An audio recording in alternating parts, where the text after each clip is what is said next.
La municipalité vous présente le nouveau plan d'affectation, ou PA, pour le quartier du Chêne, soumis à l'enquête du 21 mars au 20 avril. Un plan d'affectation définit les droits à bâtir et les règles de construction dans un périmètre donné. Actuellement, le secteur est régi par un plan qui date de 1964 et qui n'est donc plus du tout en phase avec les besoins et les préoccupations actuelles. Il s'agit de permettre l'évolution du quartier dans la continuité, car une grande partie est déjà réalisée.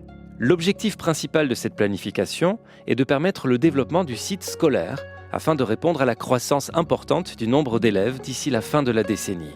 Le plan d'affectation définit 9 zones d'affectation ainsi que diverses prescriptions complémentaires qui vont vous être détaillées. La zone d'habitation de moyenne densité A, essentiellement destinée au logement, comprend une dizaine de parcelles situées au nord du chemin du Mont-Blanc, dont l'extrémité était précédemment affectée en zone artisanale. Les droits à bâtir ont été maintenus, mais la hauteur maximale a été réduite à 12 mètres, soit environ 4 étages.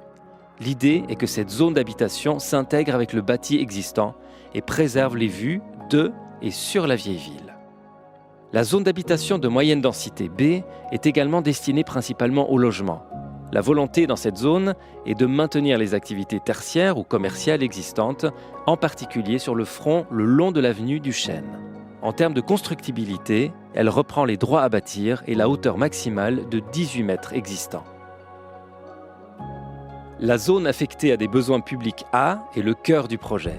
Elle comprend l'ensemble des constructions du site scolaire qui sont actuellement affectées respectivement en zone artisanale et en zone d'habitation collective. Il s'agit de permettre le développement du site scolaire avec, par exemple, de nouvelles classes et une nouvelle salle de gym. L'idée est de revoir l'organisation du site dans un esprit de durabilité et de confort des utilisateurs. D'autres constructions d'utilité publique pourront également compléter ce programme. En termes de constructibilité, les gabarits pourront être similaires à ceux de la zone d'habitation voisine, avec une hauteur maximale de 18 mètres, à l'exception de 2 secteurs dans lesquels les hauteurs seront restreintes. La zone affectée à des besoins publics B est inconstructible. Elle est destinée aux terrains de sport extérieurs, tels que le terrain de foot, la piste d'athlétisme ou le terrain multisport. La zone de verdure A a été conçue comme une zone tampon entre la zone affectée à des besoins publics et les immeubles d'habitation alentour. Elle sera destinée au maintien de jardins ou d'espaces arborisés. La zone de verdure B, également inconstructible, couvre l'ensemble de l'allée du Chêne, du parc et des vignes adjacentes. L'objectif est de maintenir ce patrimoine d'importance à l'échelle de la commune tout en lui permettant d'évoluer en gardant sa substance. La zone de tourisme et de loisirs couvre l'auberge de l'Esplanade et ses abords. L'idée est de garantir sa rénovation et son évolution dans le respect de son identité historique et patrimoniale. Finalement, les 2 dernières zones d'affectation sont la zone de desserte, qui couvre l'ensemble des routes communales, ainsi que l'aire forestière qui s'étend au nord du site en direction du vallon de l'Aubonne. Celle-ci est accompagnée par une bande inconstructible d'une largeur de 10 mètres. Le plan d'affectation fixe par ailleurs un certain nombre d'autres prescriptions. Par exemple, il définit la position la plus proche qu'une construction peut avoir par rapport à la route. Autre exemple, le plan d'affectation définit, dans certains secteurs, les mesures à prendre en compte lors de la construction par rapport à la protection face aux dangers naturels. Le but étant de garantir la sécurité des personnes et des biens dans les secteurs en question.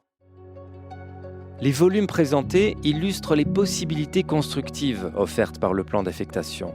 Il ne s'agit évidemment pas de projets, mais uniquement de volumes réalistes permettant de se rendre compte des dimensions de potentielles futures constructions. Le plan d'affectation est soumis à l'enquête du 21 mars au 20 avril.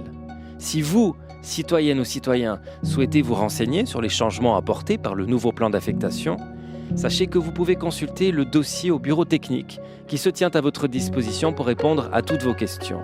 Durant cette période, les documents sont également consultables en ligne.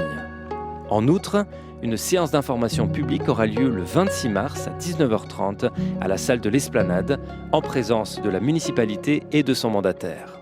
Nous vous rappelons que chacune et chacun peut faire opposition dans la mesure où le projet impacterait ses intérêts. Merci pour votre attention.